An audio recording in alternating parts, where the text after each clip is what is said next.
Oke, assalamualaikum warahmatullahi wabarakatuh. Baiklah, di sini Ibu akan menjelaskan mengenai bab kita yang terakhir, yaitu tentang sistem komputer. Sebelumnya mohon maaf jika sedikit terlambat, tapi Ibu harap poin-poin ini nanti bisa menjawab pertanyaan yang ada di soal sumatif akhir semester besok. Oke, next. Tujuannya apa kalian mempelajari sistem komputer?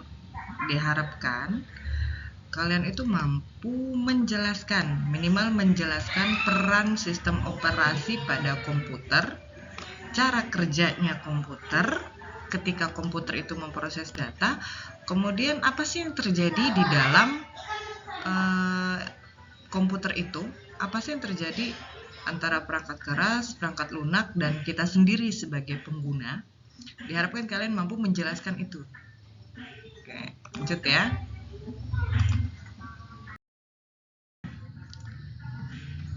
Di sini ada beberapa yang kita pelajari pada bab ini. Yang pertama, komputer dan komponen penyusunnya.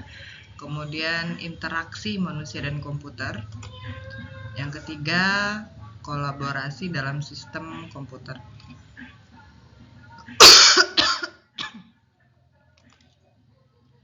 Yang keempat adalah mengenai sistem operasi. Oke, kita masuk yang pertama, ada komputer dan komponen penyusunnya. Itu terdiri dari dua. Yang pertama sistem komputer, yang kedua jenis-jenis komputer. Sistem komputer apa sih? Apa sih komputer itu? Komputer itu adalah peralatan elektronik yang menerima input, mengolah input, dan menghasilkan output dalam bentuk informasi, baik berupa teks, gambar, suara, maupun video.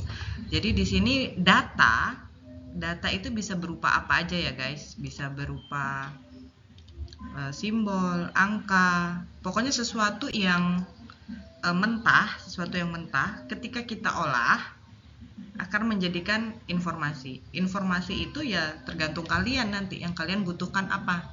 Contoh, Ibu punya data nilai kalian, nilai semester, nilai mid semester, nilai ulangan 1, ulangan 2, ulangan 3. Ini adalah input. Hasil ulangan itu adalah input.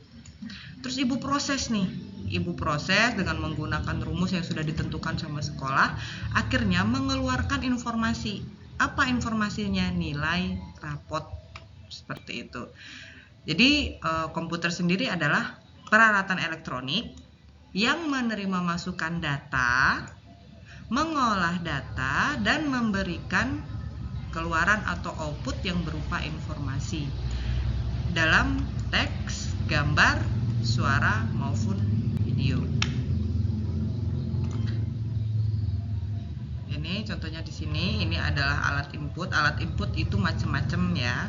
Bisa keyboard, kemudian bisa kamera, kemudian bisa recorder. Itu adalah alat input. Kemudian diproses menggunakan prosesor, kemudian akhirnya menghasilkan output. Output itu dikeluarkan. Alat keluaran itu antara lain printer, monitor, speaker. Itu 3 contoh alat output. Kemudian, di sini adalah sistem penyusun dari komputer itu sendiri. Yang pertama adalah hardware, yang kedua adalah software, yang ketiga adalah brainware. Hardware itu adalah perangkat keras. Komponen fisik pada komputer yang dapat dilihat, dapat disentuh, dan dapat dipindahkan. Gampang ya, bedain antara perangkat keras dengan perangkat lunak. Kalau perangkat keras itu yang dapat dilihat dan disentuh dan dapat dipindahkan. Contohnya ini mouse. Ibu bisa sentuh, ibu bisa lihat, ya ibu bisa lihat, ibu bisa sentuh, ibu bisa pindah-pindahin. Itu namanya hardware. Kemudian yang kedua, software. Yang kedua adalah software. Software itu apa sih? Bahasa Indonesianya ini adalah perangkat lunak. Ya, bahasa Indonesianya ada perangkat lunak. Perangkat lunak sendiri itu bisa dilihat secara fisik, bisa digunakan, ya, bisa terlihat secara fisik, bisa digunakan dan dioperasikan melalui antarmuka yang disediakan. Fungsinya menjembatani pengguna dan perangkat keras. Contoh perangkat lunak banyak, kalian pasti udah paham. Salah satu contohnya adalah Microsoft Office Word yang kalian pakai. Ya, itu menjembatani antara hardware-nya, keyboard. Itu keyboard kita ngetik tuh kan. Nah, kemudian dijembatani oleh perangkat lunak Microsoft Word itu sendiri melalui ini ke monitor. Jadi kita bisa melihat gitu loh. Bisa kita lihat monitor, kita bisa ngetik, kemudian nanti bisa kita olah data tersebut. Itulah fungsinya perangkat lunak gitu. Dia bisa terlihat secara, maksudnya tuh dia tuh nggak bisa disentuh. Perangkat lunak itu nggak bisa disentuh, tapi bisa kita lihat, bisa kita gunakan, dan fungsinya itu menjembatani antara kita sebagai pengguna dengan perangkat keras gitu. Yang terakhir adalah brainware. Apa sih brainware? Brainware itu adalah pengguna, orang yang menggunakan atau mengoperasikan komputer. Itu namanya brainware.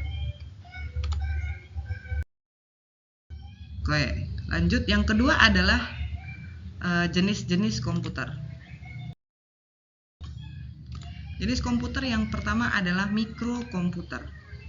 Komputer yang paling kecil menggunakan mikroprosesor. Namanya mikro itu pasti kecil ya.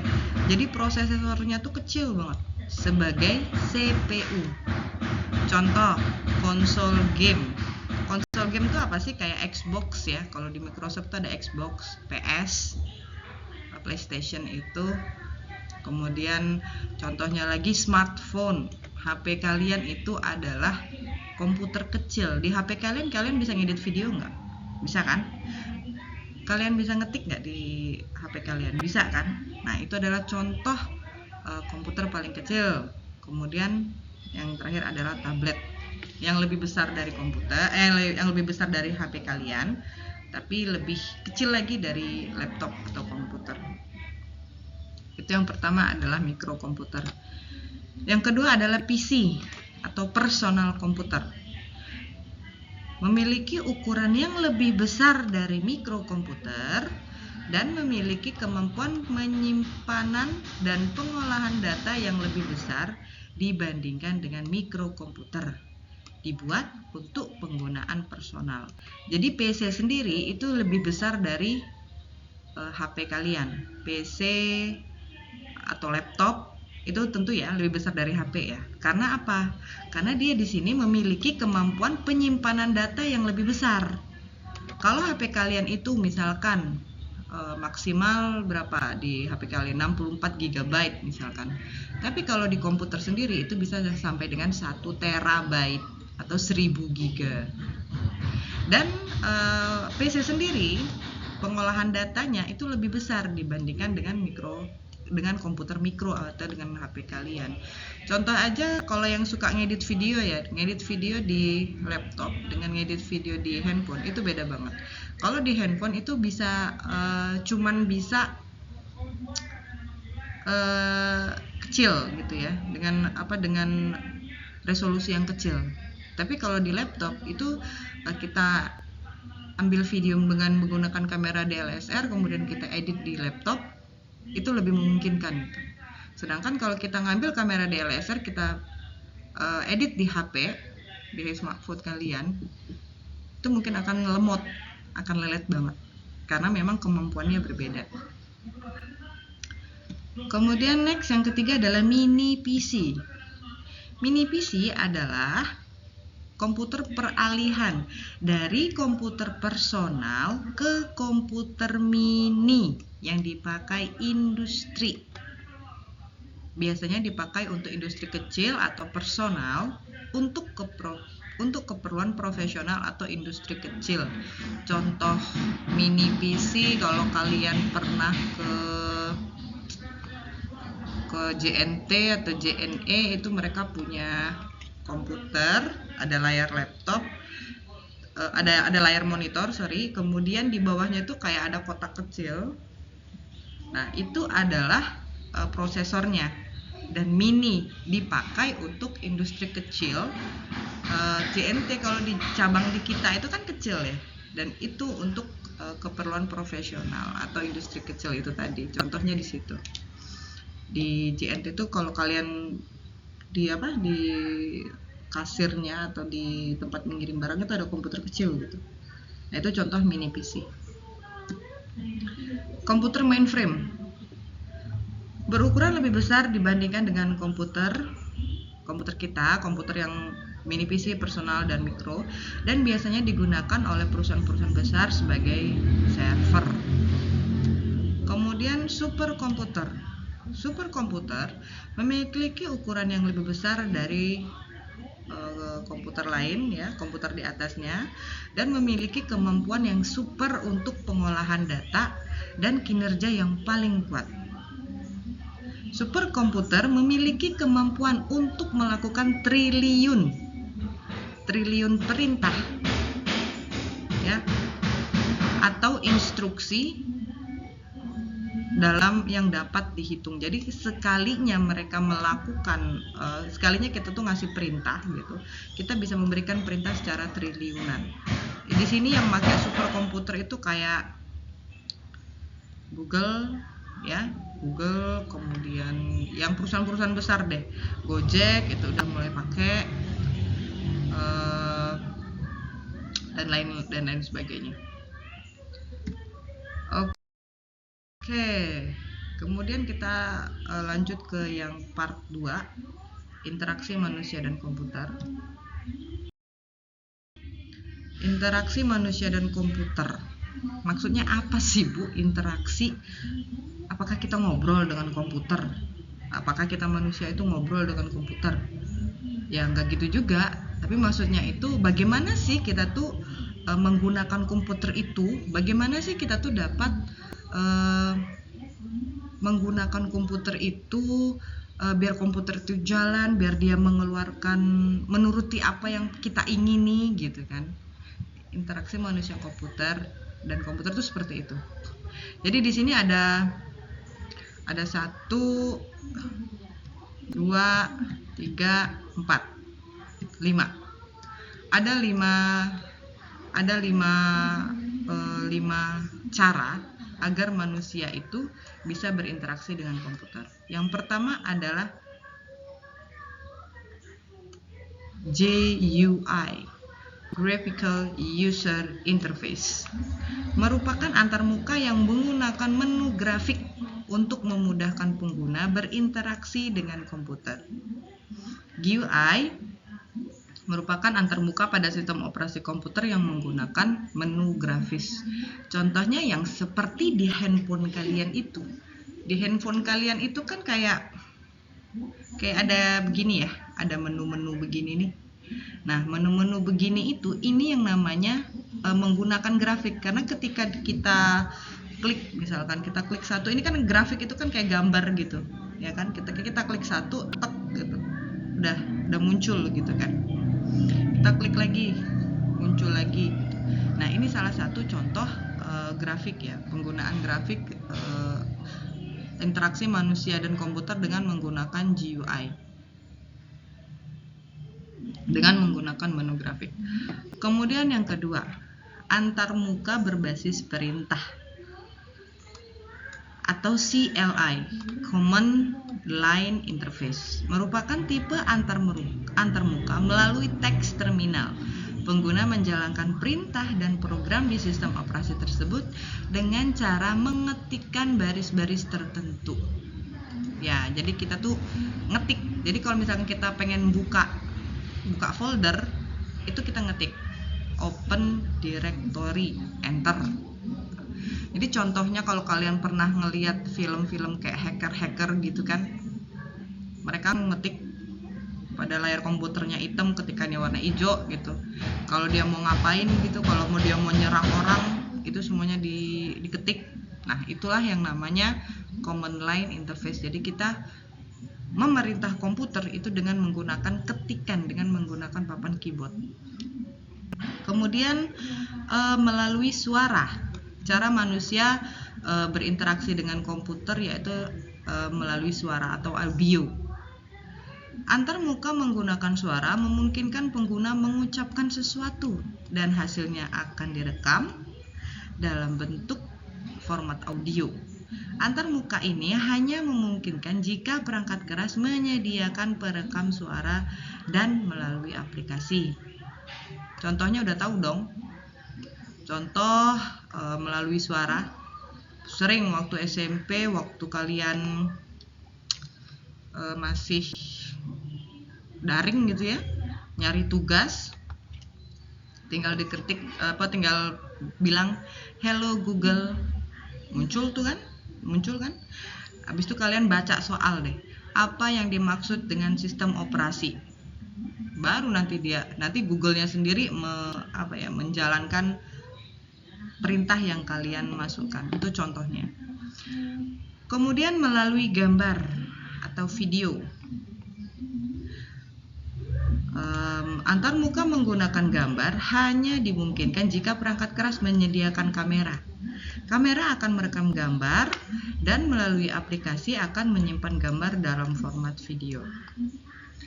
Untuk yang melalui video, ini biasanya tuh untuk di HP ya, seringnya sih di HP ya. Kalau di laptop, kalau di setting juga bisa. Jadi ketika kita mau open lock screen, kita tinggal scan muka kita tuh langsung masuk gitu. Nah, itu salah satu contohnya. Contoh interaksi manusia dan komputer melalui gambar. Yang terakhir melalui piranti masukan lainnya. Piranti itu perangkat ya, perangkat masukan lainnya. Contohnya adalah keyboard, mouse, touchpad, layar sentuh, keyboard virtual, joystick, dan lain-lain. Jadi kita bisa berinteraksi dengan komputer itu melalui ini, kayak layar sentuh ini tadi, terus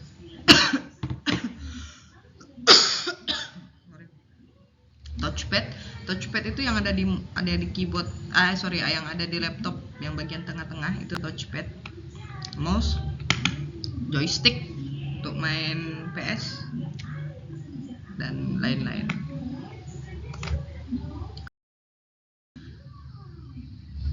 Jadi kayak gimana tuh kolaborasi dalam sistem komputer? Kolaborasi dalam sistem komputer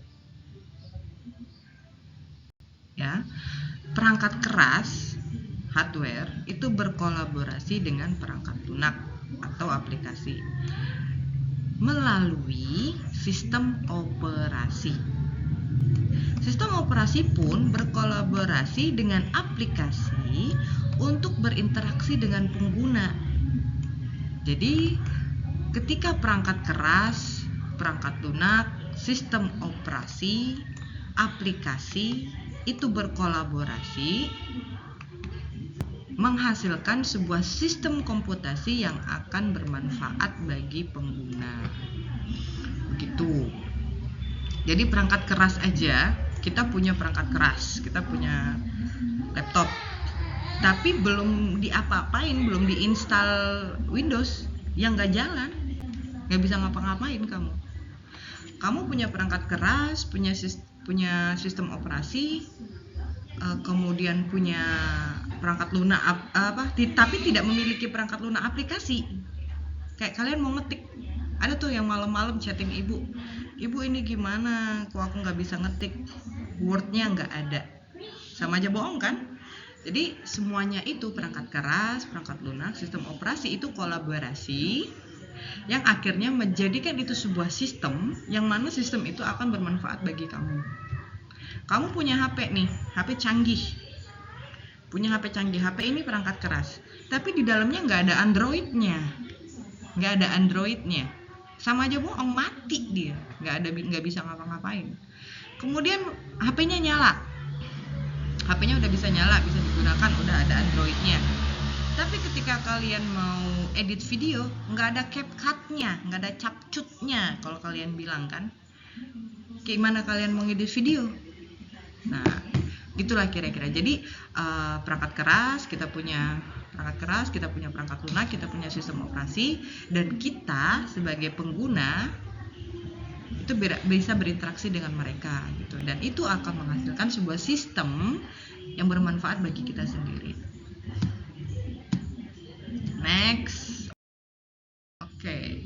Ini subbab ini yang terakhir, sistem operasi. Sistem operasi. Apa sih sistem operasi? Sistem operasi adalah perangkat lunak sistem yang mengelola perangkat keras komputer, sumber daya perangkat lunaknya, dan menyediakan layanan umum untuk program komputer. Sistem operasi mengendalikan, mengontrol, atau memberikan koneksi antar perangkat keras komputer. Fungsi sistem operasi: 1. Menyediakan antarmuka ke pengguna untuk berinteraksi dengan komputer. 2. Mengendalikan input dan output.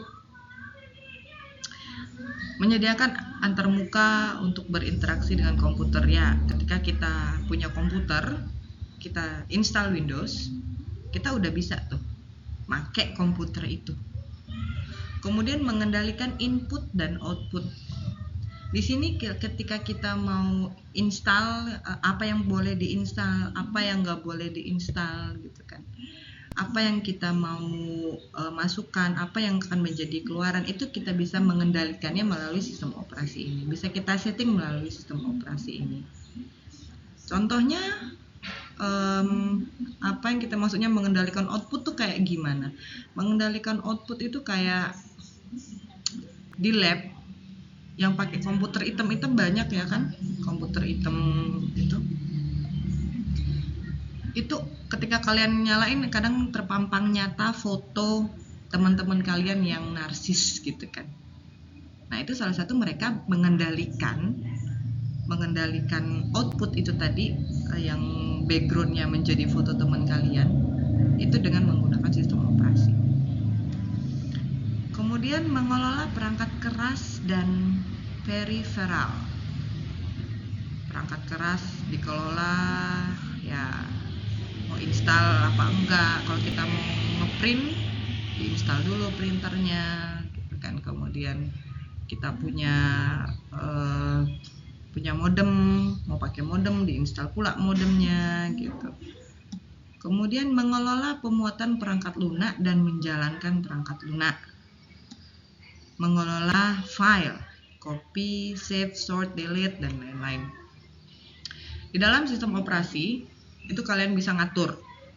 Kalian bikin folder, ini folder khusus sekolahan, ini folder khusus editan video, ini folder khusus foto, ini folder khusus musik. Itu semuanya bisa kalian kelola di dalam dengan menggunakan sistem operasi. Fungsi sistem operasi salah satunya itu ya, mengelola file. Atau yang nggak butuh-butuh di delete, itu bisa dengan menggunakan sistem operasi. Kemudian yang selainnya menangani interupsi atau kesalahan atau error. Jadi di dalam sistem operasi itu sendiri ada fitur ya. Jadi ketika dia ada error, itu dia akan mencari errornya di mana, kemudian menyarankan kita untuk melakukan ini loh yang harus kamu lakuin. Ini loh untuk benerin error ini loh langkah-langkahnya. Kamu cek ini. Itu ada kayak gitu di dalam sistem operasi. Kemudian mengelola prosesor. Kemudian mengelola memori. Mengelola keamanan, menangani komunikasi dengan jaringan. Dah selesai. Mudah-mudahan gak ada pertanyaan, dan memang tidak ada pertanyaan karena ini record ya. Silahkan dipelajari kembali slide ini, video ibu ini. Nanti slide-nya ibu bagikan di grup. Dan Bu Heri, assalamualaikum warahmatullahi wabarakatuh.